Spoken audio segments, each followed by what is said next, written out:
सद्गमया तमसो मा ज्योतिर्गमया मृत्यो मा मृतङ्गमया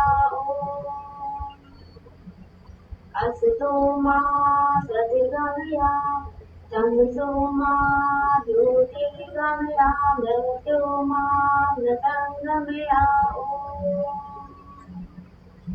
असतो मा सद्गमया तमसो मा ज्योतिर्गमया मृत्यो मा मृतङ्गमया ओम शांति शांति शांति। हे परम परमेश्वर, हमारी आपसे विभिन्न प्रार्थना प्रदीप आशीर्वाद ज्ञान के लिए हम आपको पूर्ण श्रद्धा और विश्वास के साथ हम आपका धन्यवाद करते हैं। तथास्तु तथास्तु। नमस्ते एवरीवन। 7 जुलाई मेरा बर्थडे होता है और 7 जुलाई को ही हम international day of love and peace celebrate करते हैं। तो आज एक बहुत अच्छा अवसर है जो जब मैं आपसे पीस और लव के बारे में बात करना चाहती हूँ। तो यूजुअली क्या होता है कि हमारा जो लाइफ स्टाइल है, ऑफिस हो या घर हो या बाहर हो, तो हम जो अपनी दिनचर्या के कार्य करते हैं, डेली लाइफ के कार्य करते हैं, तो यदि वो कार्य अधिकता में हो जाए तो एक दिन में फर्क नहीं पड़ता, लेकिन डे बाय डे जो होते हैं हम काफ़ी हमें स्ट्रेस उससे होने लग जाता है। कोई भी कार्य यदि मतलब आपको उस कार्य को करने में आपको बहुत अच्छा महसूस हो रहा है, लेकिन तो भी यदि कार्य की अधिकता हो जाए तो ये हमारे माइंड पर एक प्रेशर, एक दबाव डालता है। इसी को ही हम स्ट्रेस कहते हैं। तो ये एक दिन में डेवलप नहीं होता, इट टेक्स टाइम। तो इसमें काफ़ी टाइम लगता है और डे बाय डे धीरे धीरे यदि हम उसका सॉल्यूशन नहीं करें, उसको हम डे बाय डे उसको ओवरकम नहीं करेंगे, तो वो एक दिन इकट्ठा होकर पाइलअप होकर जो है हमें परेशानी देता है। तो यूजली पीस का क्या मतलब है? पीस का मतलब है कि एब्सेंस ऑफ वॉर और एब्सेंस ऑफ वायलेंस। तो ये एक लिटरल मीनिंग है कि पीस क्या है। लेकिन पीस क्या है? एक दिमागी शांति। दिमागी शांति क्या होती है? एक माइंडफुलनेस, एक पीसफुल माइंड होता है। पीसफुल माइंड कब होता है? जब हम सारी बातों से अपने आप को अश्योर कर ले कि हाँ, अब सब कुछ ठीक है और हमारे दिमाग में बिल्कुल एक शांति बनी हुई है। तो पहले बच्चे देखिए कितने पीसफुल रहते हैं, हंसते रहते हैं, खेलते रहते हैं, उनके ऊपर किसी चीज़ का कुछ फ़र्क नहीं पड़ता, क्योंकि उन्हें किसी चीज़ के बारे में पता ही नहीं है। तो उनको तो बस वो खाते हैं, पीते हैं, खेलते हैं। लेकिन जैसे जैसे धीमे धीमे बड़े होते जाते हैं, फिर वो बाहर जाते हैं, तो भी एक सर्टेन एज तक उनके ऊपर स्ट्रेस का कोई प्रभाव नहीं पड़ता। लेकिन जैसे ही वो अपने आसपास के वातावरण को समझने लग जाते हैं और फिर वहीं पर ही जो है वो एक तनाव, एक प्रेशर, एक दबाव वो क्रिएट हो जाता है, या वो स्कूल फॉर्म में हो या वो पारिवारिक दबाव या प्रेशर हो। तो ये इस तरह से होता है। तो आप एब्सेंस ऑफ वॉर कह रहे हो, तो गृह युद्ध भी होता है और विश्व युद्ध भी होता है। दो लोगों के बीच में भी लड़ाई होती है और एक ग्रुप ऑफ पीपल में भी जो है लड़ाई होती है। और ये लड़ाई बहुत ही लार्ज स्केल पे बढ़ जाती है और बहुत ही एक भयानक रूप ले लेती है, तो उसी को विश्व युद्ध कहते हैं। तो आप आज हमारे संसार में आपको लगता होगा कि आज भी हम भगवान कृष्ण की पूजा करते हैं, हम आज भी भगवान राम की पूजा करते हैं, भगवान बुद्ध को पूजते हैं। तो ये सब जीसस क्राइस्ट क्या है? अवतार हैं। तो ये सारे लोग जो हैं अवतार है, भगवान विष्णु के अवतार हैं। और आज हमें हमें लगता है कि आज भी देखिए कि कितना हम उनको मानते हैं, उनकी कही बातों को फॉलो करते हैं। ऐसा क्यों है? ऐसा सिर्फ इसलिए है, सोचिए कितने सालों पहले ये सब हुआ था और आज भी हम उस चीज़ को फॉलो करें, क्योंकि एनर्जी है, वो एक एनर्जी है। एनर्जी कभी नष्ट नहीं होती, उस एनर्जी का प्रभाव सदियों सदियों तक चलता रहेगा।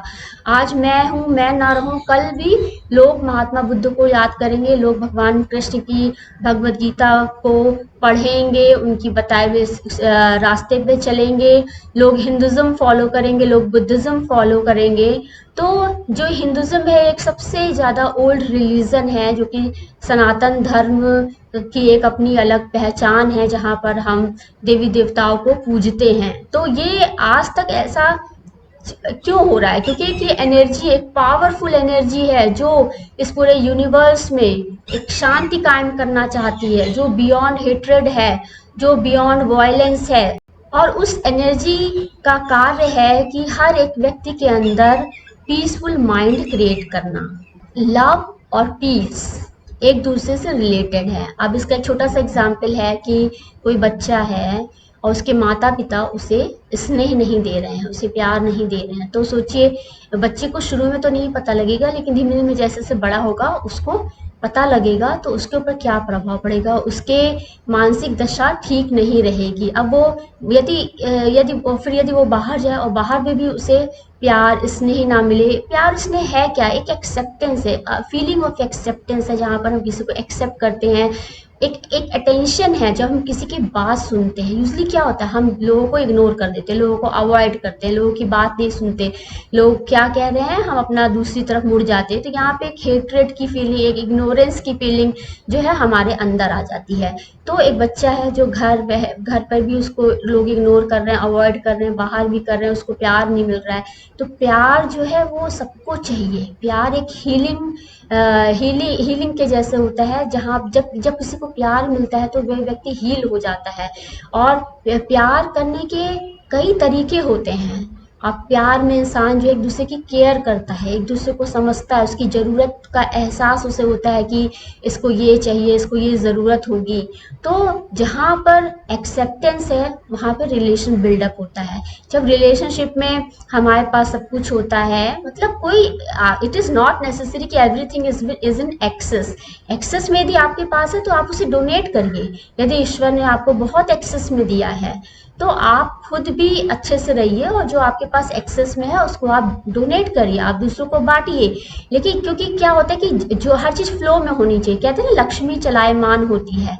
तो जितना ज़्यादा आप आदान प्रदान करेंगे तो आपकी लक्ष्मी बढ़ती जाती है। तो ये कहना मतलब ठीक नहीं है कि आज हमारे पास बहुत ज़्यादा भी किसी के पास नहीं है। लेकिन कुछ लोग होते हैं जिनके पास बहुत अधिक होता है लेकिन वो संभाल नहीं पाते हैं। जैसे अब आपके पास बहुत सारे पैसे हो जाए तो आप काउंट ही नहीं कर पाएंगे कि क्या है। तो देखिए ना आजकल बैलेंस जो है कंप्यूटर अपने आप से बता देता है कि what is balance in your account. तो एक एक लाइफ में जॉब लग जाती है, हमारा सबसे इम्पोर्टेंट है हमारी हेल्थ ठीक रहती है, हमारी फैमिली में सब कुछ ठीक ठाक चल रहा है, not bad not very good, but एक एक ठीक ठीक सब कुछ चल रहा होता है, तो भी एक मन में शांति आती है, पीसफुलनेस आती है कि हाँ हमें सकून है कि सब कुछ ठीक चल रहा है, बच्चों की पढ़ाई भी ठीक चल रही है, बच्चे बड़े हो जाएंगे और हम भी ठीक है, हमारे फैमिली मेंबर्स भी चल रहे हैं, उनका भी प्रोग्रेस हो रहा है, तो सब कुछ ठीक ठाक चल रहा है। इसके विपरीत कुछ घरों में इस प्रकार से होता है कि कुछ भी ठीक नहीं चल रहा होता है, फैमिली मेंबर्स तो कठिनाई में होते हैं, उनके साथ में रिश्तेदारों का भी जो है वो कुछ अच्छा नहीं चल रहा होता है। तो वहाँ पर धीमे धीमे हम जब दूसरों की बात सुनते हैं तो हम भी स्ट्रेस में हो जाते हैं। हमारी अपनी खुद की लाइफ डिस्टर्ब हो तो हम तो स्ट्रेस में है ही हैं, लेकिन यदि दूसरे दुख में दर्द में है तो उनकी बात को सोचकर हमें भी स्ट्रेस हो जाता है। तो लव और पीस एक दूसरे से रिलेटेड हैं। और स्नेह की बात क्या है कि हर एक रिलेशनशिप होती है, एक शॉर्ट टर्म होती है, एक लॉन्ग टर्म होती है। तो लॉन्ग टर्म के लिए क्या होता है कि हमें रिश्ते में बंधना पड़ता है, फिर एक लॉन्ग टर्म रिलेशन चलती है। जरूरी नहीं है घर पे तो हम एक रिश्ते में बंधे होते हैं, बाहर तो देखिए हमारे नाना प्रकार के दोस्त होते हैं, नाना प्रकार के लोगों से हम मिलते हैं, तो उनके साथ हमारा कोई रिश्ता नहीं होता है, लेकिन फिर भी जो है एक रिलेशन कई प्रकार की होती है, short term and long term. तो डिपेंड ये करता है। अब देखिए व्हाट्सएप की जो चैटिंग की रिलेशनशिप इतनी टेम्पररी होती है कि आदमी 2 महीने में 3 महीने में ही चैटिंग करके ऊब जाता है और एक दूसरे के लिए नॉन एक्सेप्टेंस आ जाती है, क्योंकि लोगों को क्या चाहिए, एक्सपेक्टेशन बहुत हाई है, लोगों की एक्सपेक्टेशन इतनी ज़्यादा हाई है कि वो चाहते हैं कि उन्होंने अभी तुरंत मैसेज भेजा तो हम तुरंत रिप्लाई कर दें। और लेकिन ठीक है दूसरा भी बिजी होगा तो हमारा यदि फिर लेकिन ये बात देखनी चाहिए कि क्या अर्जेंसी है। जहाँ पर अर्जेंसी है वहाँ you need to reply immediately. यदि कोई अर्जेंसी नहीं है तो ठीक है थोड़ी देर बाद रिप्लाई कर देंगे, कोई भी इतना ज़्यादा ज़रूरत नहीं कि हम रिप्लाई नहीं कर देंगे। लेकिन यूजुअली रिलेशनशिप इस प्रकार से होती है, एक व्यक्ति एक्सपेक्ट करता है कि उसको इतने टाइम पे ये काम उसको होना है, आज इतने टाइम पे काम नहीं हुआ तो वहां पे फिर से मतलब रिलेशनशिप में प्रॉब्लम आती है। लेकिन दूसरे की भी एक्सपेक्टेशन सोचिए कि वो भी तो एक्सपेक्ट करता है कि आप भी उसी टाइम पे उसका काम करें। तो एक तरह से ये लेन देन जैसा होता है, दो व्यक्तियों के बीच का आपसी तालमेल और सामंजस्य होता है। तो मैं आपसे यही कह रही थी कि जहां पर लव है, केयर है और एक्सेप्टेंस है, तो वहां पर धीमे धीमे पीस, हमारा दिमाग शांत रहता है कि हाँ, हमने अपनी फ्यूचर की प्लानिंग कर रखी है, हमारा हमारा फिक्स डिपॉजिट है और हमें फ्यूचर की कोई चिंता नहीं है, हमें पेंशन मिल रही है और जो है हम आफ्टर रिटायरमेंट भी हम आराम से रहेंगे, हमारे बच्चे वेल सेटल्ड हैं और कुछ ज़्यादा दिक्कत नहीं है, आराम से हमारी डेली लाइफ आराम से चल रही है। और सबसे इम्पोर्टेंट बात, हमारा स्वास्थ्य ठीक है, क्योंकि स्वास्थ्य यदि आपका ठीक नहीं है तो आपके पास पैसा रुपया घर जो भी है सब कुछ सब बेकार हो जाता है, क्योंकि क्योंकि घर के परिवार के लोग भी उस इंसान की बीमारी से परेशान रहते हैं और वो इंसान खुद तो बीमारी से परेशान रहता ही है। ये तो एक जनरल भाषा में बात हो गई कि लव और पीस क्या है, कि किस तरह से हमें एक्सेप्टेंस मिलती है, हमें केयर मिलती है, हमें एक अंडरस्टैंडिंग मिलती है, तो हमारे अंदर एक एक्सेप्टेंस आती है, एक सिक्योरिटी आती है और हमें लगता है कि हम बहुत पीसफुल हैं, हम बहुत ही शांत हैं। एक दूसरा पीस का उदाहरण है कि आदमी का व्यवहार कैसा है, आदमी की बातचीत कैसी है, उसका वे ऑफ स्पीकिंग कैसा है। तो ये भी है, यदि आप किसी व्यक्ति से बहुत ही शांतिपूर्वक बात करते हैं तो आपके अंदर एक शांति का आभास होता है। किसी के साथ बैठिए, आप अच्छे से बात करिए तो दूसरे को भी अच्छा लग रहा होता है, अरे तो बड़े मिलनसार है, बड़े अच्छे से आए, उन्होंने बड़े अच्छे से बात की। और बात बोलने वाला तो ठीक है, लेकिन सुनने वाला भी चाहिए। यदि सुनने वाला की बात, यदि बोलने वाले की बात यदि सुनने वाला ना सुने तो फिर तो प्रॉब्लम ही प्रॉब्लम है। तो यहाँ पर ये इस तरह से रहता है। और पीस का एक दूसरा ये है कि इंसान जो है लड़ाई झगड़ा ना करे। अब वायलेंस में लोग जो हैं कुछ कुछ एक अब्यूजिंग लैंग्वेज होती है, लोग हर वक्त छोटी छोटी बात पे लड़ाई झगड़ा करने लग जाते हैं। लेकिन एक हर चीज़ का एक अपना लेवल होता है कि भाई लगातार यदि कॉन्टिन्यूसली यदि ये सब चीज़ें हो रही हैं तो वहाँ पर एक कियोस हो जाता है, एक बहुत ही गंदा वातावरण हो जाता है, क्योंकि सामने वाला सुनने को तैयार नहीं है और ना करने को तैयार है, हम लगातार बार बार कहे जा रहे हैं। लेकिन यहाँ पे इम्पोर्टेंट बात यह है कि आप क्या बात कह रहे हैं और उसने ये बात क्यों नहीं सुनी। यदि आप सही हैं और दूसरा फिर गलत कर रहा है तो फिर ये गलत है। तो वहाँ पर जो है इस तरह से होता है। लेकिन आप वॉयलेंस करेंगे, सपोज दैट आपने किसी को मारा पीटा, इससे क्या होगा, आपको भी नुकसान है, उसको भी नुकसान है। अब एक एग्जाम्पल से आपको समझाते हैं कि यदि सपोज घर में किसी को चोट लग जाए तो अब चोट लगने से क्या होगा, सब लोग, चोट तो एक छोटी सी बात है, सपोज दैट कुछ कुछ भी एक एक्सीडेंट जैसा हो गया, मेजर एक्सीडेंट हो गया, सोचिए उस इंसान की तो प्रॉब्लम में वो फंसी गया, लेकिन साथ में उसके साथ वाले लोग जाएंगे आएंगे, लगातार हॉस्पिटल में समय बिताना, उसकी दवाइयों को देखना, उसके साथ रहना, तो कितना सारा ये सब होता है। तो हमें क्यों वॉयलेंस फैलानी। तो ये तो एक एक्सीडेंट की बात होगी, लेकिन हम इसी तरह बता रहे हैं कि लोग लड़ाई झगड़े करते हैं, आग जला दी गई और मतलब कि आग जलाना तो आजकल बहुत आसान हो गया है कि आप गए और फटाफट आपने आग जला ली। सोचिए कि आप कानून की बात करते हैं, ठीक है, आज मैं कहूँगी बुरा मत मानिए कि आज जो कानून है वो खुद अपने कानून की धज्जियां उड़ा रहा है। तो ये सोचिए कि आज इस तरह का माहौल है कि हमने ही कानून बनाया है और हम ही डेली कानून तोड़ते हैं। तो हम कौन, हम सब ये नागरिक ही तो हैं जिनके लिए कानून बनाया गया है, और हम सब नागरिक ही जो है वो डेली जो है कानून तोड़ते हैं। इसके अगेंस्ट फिर कितना कुछ होता है, फिर क्या होता है, एक दो महीना बात चली फिर बात शांत हो गई। तो ये सॉल्यूशन नहीं है। आप इसके अगेंस्ट जो है शांति की बात करिए। शांति की जो वाइब्रेशन है वो they are more powerful than the violence vibration. तो भाई आप लड़ाई झगड़ा करके दूसरों को समझा रहे हैं, नहीं समझ में आएगा। आप प्यार से कोई बात समझाइए, कुछ बात कहिए तो दूसरा आदमी समझ लेता है। अब जो है आप इसको एक स्मॉल स्केल पे भी समझ सकते हैं और लार्ज स्केल पे भी समझ सकते हैं। तो सबसे इम्पोर्टेंट बात है कि हमारी अपनी खुद की शांति, यदि आप शांत हैं तो आप जहाँ जाएंगे वहाँ शांति फैलेगी। इस तरह से हर एक इंसान यदि शांत हो जाए तो पूरा वातावरण शांत हो जाएगा, पूरा संसार में शांति आ जाएगी। अपनी खुद की दिक्कतें क्या इतनी कम है जो हम बाहर जो है दिक्कतें फैलाएं, अपनी खुद की समस्या इतनी कम है कि जो हम बाहर जाए समस्या फैलाने। तो ये इम्पोर्टेंट बात है। तो अब तो ये पूरी बात मैंने आपको बताई कि स्ट्रेस कैसा, कुछ लोग इमोशनली बहुत अनस्टेबल होते हैं, उनको बहुत छोटी छोटी बात पे हर्ट हो जाता है, तो उस केस में क्या करें। तो यूजुअली क्या है कि हमें कैसे शांति मिले, हम अपने माइंड पे कैसे कंट्रोल करें, इसके लिए ईश्वर हमें बताते हैं कि आप पूजा करिए, आप ईश्वर को अपनी बातें अपने भगवान से शेयर करिए, अपनी सारी समस्याएं अपने भगवान को बताइए। और पूजा पाठ करने से, भगवान के साथ जुड़े रहने से इंसान जब भी कुछ गलत करना चाहता है तो उसके अंदर एक भय होता है, एक डर होता है, नहीं मुझे तो उस ईश्वर का डर है।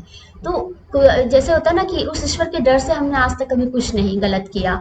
तो ये बात एक बच्चे के दिमाग में आ जाए कि नहीं हमें कोई देख रहा है, यदि हम कुछ गलत करेंगे तो वो ईश्वर हमसे नाराज हो जाएगा। यदि उसको उस ईश्वर की परवाह है, ऐसे बच्चों को होता है कि मम्मी पापा डांटेंगे यदि आज हमने कुछ गलत किया, आज तो मम्मा बिल्कुल गुस्सा हो ही जाएगी, आज तो खाना भी नहीं मिलने वाला यदि मैंने कुछ गलत किया। तो और फिर इस तरह का जो प्रभाव होता है, जो बच्चों की बच्चों की जो जिस तरह से हम बच्चों में संस्कार डेवलप करते हैं, तो ये बहुत इंपॉर्टेंट होता है। तो लोग कहते हैं अरे गॉड फियरिंग ये सब बेकार useless thing. No, god fearing, you should be the family fearing, you should be the country fearing, you should be the laws fearing। तो आपको मतलब भय होना चाहिए कि नहीं हम कुछ गलत करेंगे। लेकिन आजकल कहाँ, आजकल तो भय नाम की कोई चीज ही नहीं रहेगी, सब फेयरलेस हो गया, सब अपनी मर्जी के मालिक हो गए, कुछ भी किए जा रहे हैं, कुछ भी किए जा रहे हैं, कुछ भी बोले जा रहे हैं। तो 10 बार बोलने से पहले सोचना चाहिए।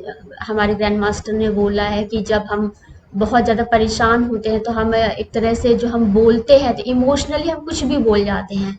तो उस वक्त हमें अपने आप को, अपने इमोशंस को रेगुलेट करना है, हमें अपने आप को अपने खुद के मन पे, अपनी वाणी पे कंट्रोल लाना है। तो उसके लिए हमें क्या करना है, प्रेयर करनी है और मेडिटेशन करना है।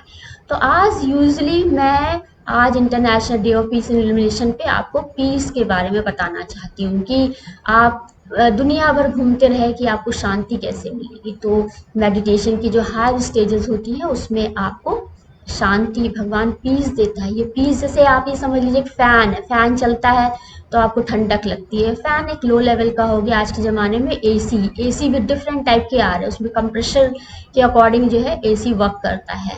तो उसके अकॉर्डिंग एसी भी डिफरेंट काइंड्स के होते हैं। तो आपका कूलिंग इफेक्ट देखिए कैसे करते हैं, अंडर प्रेशर जो रहता है that is a cooling effect आता है।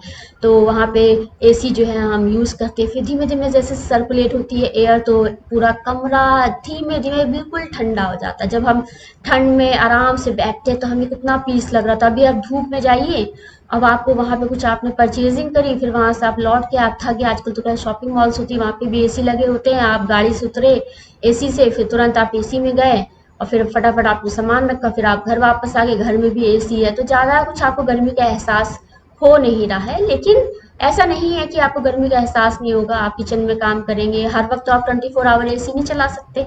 एसी चलाना भी सही नहीं वातावरण के लिए। आज एसी चलाने की वजह से आज हमारा वातावरण इस तरह का हो भी गया है कि बहुत ही ज़्यादा अर्थ का टेम्परेचर लगातार बढ़ रहा है। आप सपोज कि आप कुछ फिजिकल वर्क कर रहे हैं, आप सपोज जो है आजकल तो जिम में भी एसी लगे होते हैं। देखिए मुझे नहीं लगता कि जब आप फिजिकल एक्सरसाइजेस करें तो आप अंडर एयर कंडीशनर करें।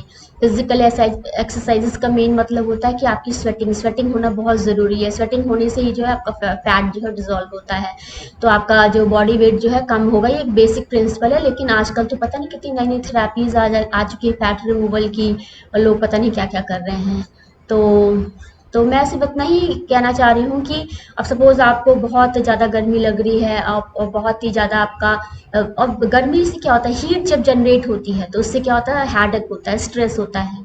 तो आपके दिमाग में बहुत अशांति सी होती है, चिड़चिड़ापन सा हो जाता है, बहुत इरिटेशन हो रहा होता है, mentally you are not stable, emotionally you are not stable. तो उस कंडीशन में क्या है, आप एक शावर ले लेते हैं, शावर लेने से, ठंडे पानी से शावर ले लिया तो आपको कुछ हल्का महसूस होता है। फिर आपने जो है आप क्या बोलते हैं कि आप एसी में बैठ गए। तो उसी तरह से जब आप बहुत डिस्टर्ब तो भजन सुनिए, कुछ अच्छे स्पिरिचुअल लेक्चर सुनिए। उसी तरह से आपको शिव चालीसा है पढ़िए, दुर्गा सप्तशती पढ़िए, शिव महापुराण है, जो हमारे धार्मिक ग्रंथ है आप उनको पढ़िए। तो जब धीमे-धीमे जब अंडरस्टैंडिंग आती है, तब हमारे अंदर जो है वो अपने आप मन शांत हो जाता है, शिथिल हो जाता है, फिर कोई क्वेरी नहीं बचती। तो इसीलिए हमको ध्यान और पूजा करना बताया जाता है। तो ध्यान जब आप करते हैं तो आपको एनर्जी से आपका इंटरैक्शन होता है और आप एनलाइटन भी हो सकते हैं। एनलाइटमेंट के बाद जो है आप बहुत सालों तक प्रैक्टिस करते आ रहे हैं तो आप बहुत ही हाई लेवल पे जाएँगे तो आपको एक पीस का भी अनुभव होगा। तो crown chakra is the gateway of the peace. तो जब आपको डिवाइन एनर्जीज़ मिलती हैं, तो ये डिपेंड करता है कि आपका इंटरैक्शन उस एनर्जीज़ के साथ, उस ईश्वर के साथ किस प्रकार से है। तो भगवान हमें शीतलता प्रदान करते हैं। आपने सुना ही होगा कि भगवान शिव के यहाँ मस्तक पर जो है चंद्रदेव महाराज विराजमान रहते हैं। तो चंद्रदेव महाराज को क्या शांति का प्रतीक बोला जाता है। तो हमें जो है वो ईश्वर जो है हमें मानसिक शांति देता है। मानसिक शांति एक सब्जेक्टिव भी होती है, प्रैक्टिकल भी होती है, कि जो हमें जैसे एसी में बैठने पे हमें ठंडक सी महसूस होती है, उसी प्रकार से मेडिटेशन में जब आप बैठेंगे तो आपको एक पीसफुल स्टेट मिलेगी। फिर वही बात है कि आपने क्या किया, आपने स्विच ऑफ कर दिया तो पंखा बंद हो गया, एसी ऑफ हो गया तो आपको ठंडक मिलना बंद हो गई। तो उसी तरह से आपने मेडिटेशन करना बंद कर दिया, जितनी देर के लिए फैन चला, जितनी देर के लिए एसी चला, आपने ठंड का एहसास किया और जैसे ही आप उठ गए तो वो आपका स्विच ऑफ हो गया। तो उसी तरह से मेडिटेटिव स्टेजेस होती हैं कि हम मेडिटेशन में जो है 10 मिनट के लिए बैठते हैं, 15 मिनट के लिए बैठते हैं, आधे घंटे के लिए बैठते हैं।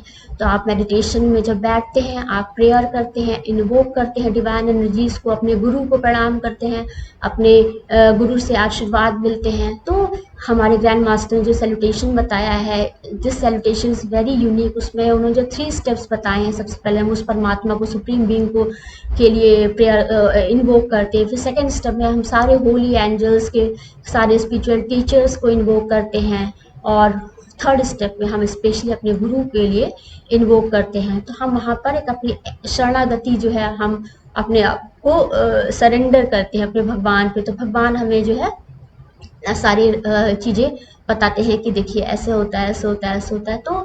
तो उसी प्रकार से है कि आप जिस तरह से एसी में बैठे, उसी तरह आप मेडिटेशन में आसन लगा के बैठिए। कुछ लोग तो आसन में बैठने में बहुत दिक्कत होती है, अब वो जो है वो आधे घंटे 1 घंटे बैठना बहुत मुश्किल हो जाता है। तो लोग देखिए कितने तरह तरह की योगा कर रहे हैं, डिफिकल्ट डिफिकल्ट आसन कर रहे हैं। हम आपको सिर्फ इतना कह रहे हैं कि आप बैठ के खाना खा लीजिए, पलथी मार के, चौकी लगा के, वही एक बड़ा आसन है। आधा घंटा 15 घंटा आप बैठ गए, आपने पलथी मार के खाना खा लिया, वही आज की जनरेशन के लिए बहुत मुश्किल है।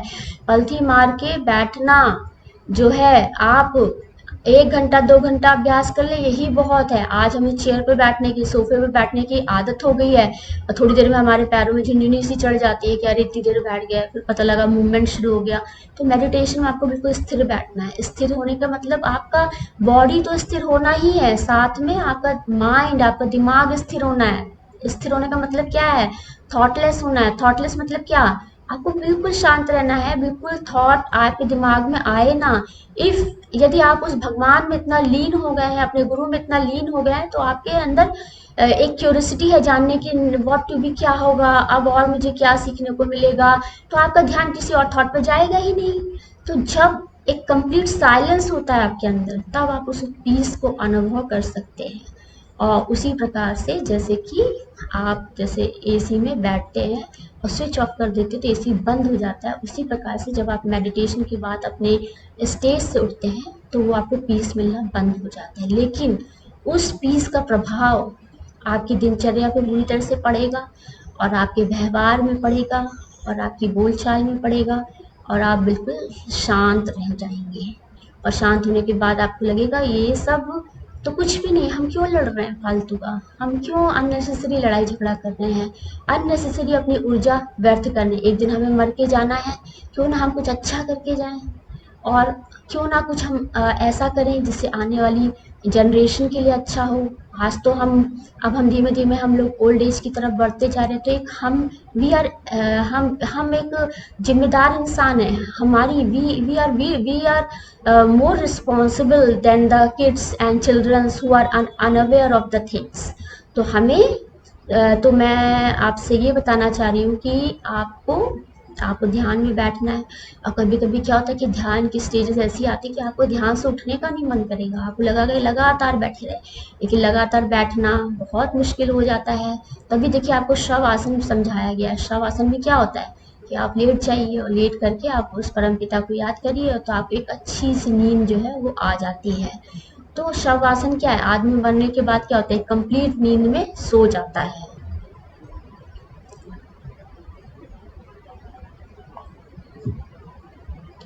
तो बहुत कॉम्प्लिकेटेड लाइफ मत रखिए, बहुत ही सीधा साधा सरल जीवन जिए, और जो आवश्यकताएं हैं वो ईश्वर हमारी पूरी करता है। और हमें ईश्वर के माध्यम से ही सब कुछ मिल रहा होता है, लेकिन वो ईश्वर एक एनर्जी फॉर्म में है, वो निराकार है।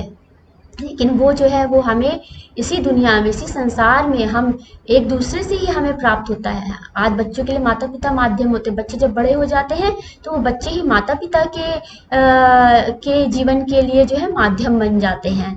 तो वो ईश्वर ही हमारा जो है सब कार्य संपूर्ण कराते हैं, हम ही लोगों के द्वारा ही होता है ये सारी चीजें।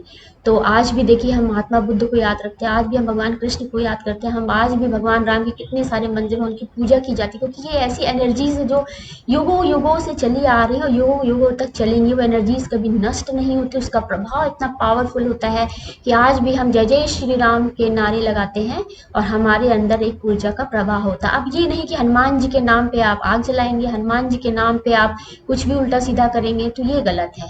तो कहाँ पर अब प्रॉब्लम तो ये है कि एक व्यक्ति की सोच और 10 व्यक्ति की सोच और 100 लोगों की सोच का क्या करें।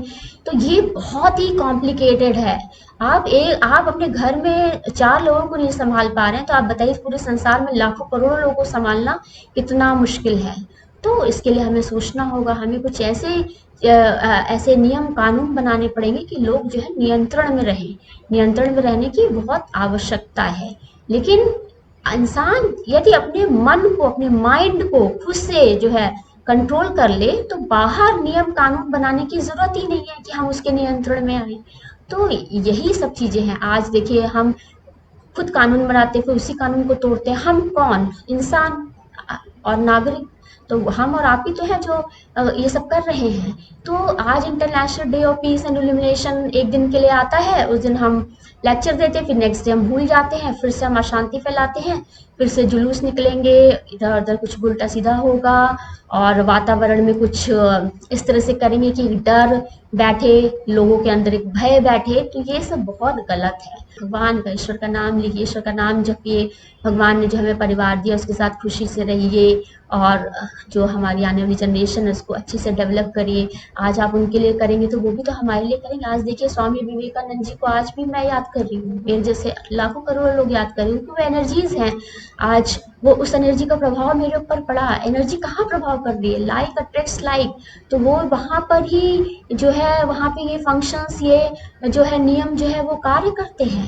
आज भगवान राम की लोग पूजा कर रहे हैं, भगवान शंकर की पूजा कर रहे हैं, क्यों? क्योंकि वहां पर जो है हमारा हमारा हमारा जो है लगाव है, हमारा जो है हमने जो पढ़ा, हमने हमें जो सिखाया गया हमारे घर में बचपन से, हमने जो बचपन से आस पास चारों तरफ देखा, वो सब हमने किया। ये सब हम कहाँ से सीखते हैं? तो हम सब अपने आसपास वातावरण से ही सीखते हैं। तो international day of peace and love illumination पे मैं आपसे कहना चाहती हूँ कि इंसान को एक्सेप्ट करिए, उसको प्यार दीजिए, उसको केयर दिए। जहाँ प्यार दिया जाता है वहाँ पे सारी भूल चूक माफ हो जाती है। आप चाहे जितनी भी गलतियां कर ले, इंसान आपको माफ कर देता है। उसी तरह यदि आप ईश्वर से प्यार करते हैं तो ईश्वर आपको सभी पापों से मुक्त कर देगा। आपने जो भी गलतियां की हैं, यदि आपने उसको सच्चे मन से स्वीकारा है, तो भगवान उसको भी माफ कर देगा। अब आपको पता है चर्च में लोग जाते हैं, जीसस क्राइस्ट वहाँ पे हैं। लोगों को मुझे एक्चुअली, मुझे क्रिश्चियंस में क्या अच्छा लगता है, मुझे उसमें वहाँ कन्फेस करना मुझे सबसे अच्छा लगता है। कन्फेस करते हैं, कैसे करते हैं कि वहाँ पर भगवान को सब अपनी बात बताते हैं।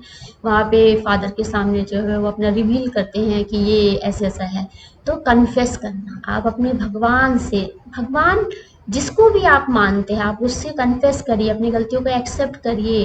तो भगवान ही बताएगा कि आप गलत हैं कि नहीं। आज यदि भगवान आपके साथ है, इसका मतलब आप गलत नहीं है। आप गलत नहीं है, भगवान आपको समझाता है, सिखाता है कि ऐसे नहीं होता है, ऐसे नहीं होता। हम सब बच्चे, हम भी तो अपने बच्चों को समझाते हैं, चाहे बच्चे कुछ भी करें, लेकिन हमें, हमारा काम है समझाना। हम हर तरह से उनको समझाने का प्रयास करते हैं, उसी तरह भगवान भी हमें हर तरह से समझाने का प्रयास करते हैं। तो एक बार फिर से मैं आप सभी से अनुरोध करती हूँ कि हमें इस संसार को बहुत ही खूबसूरत, बहुत ही अच्छा बनाना है, और जहाँ पर हम हैप्पीली और बिल्कुल एक सेफ, बिल्कुल एक सिक्योर फीलिंग के साथ हम वहाँ पे रह सकें, और आने वाले समय में हम कुछ अच्छा करें और इस पृथ्वी को सुंदर बनाएं। और हम सभी मिलकर अपनी इस पृथ्वी को आशीर्वाद देंगे, और इस पृथ्वी में रहने वाले हर एक इंसान को ध्यान करते वक्त आशीर्वाद देंगे। इस तरह से एक अच्छी एनर्जी जो है हम सभी के बीच में सर्कुलेट होती रहेगी, और ये संसार चलता रहेगा। Thank you everyone. नमस्ते एवरीवन।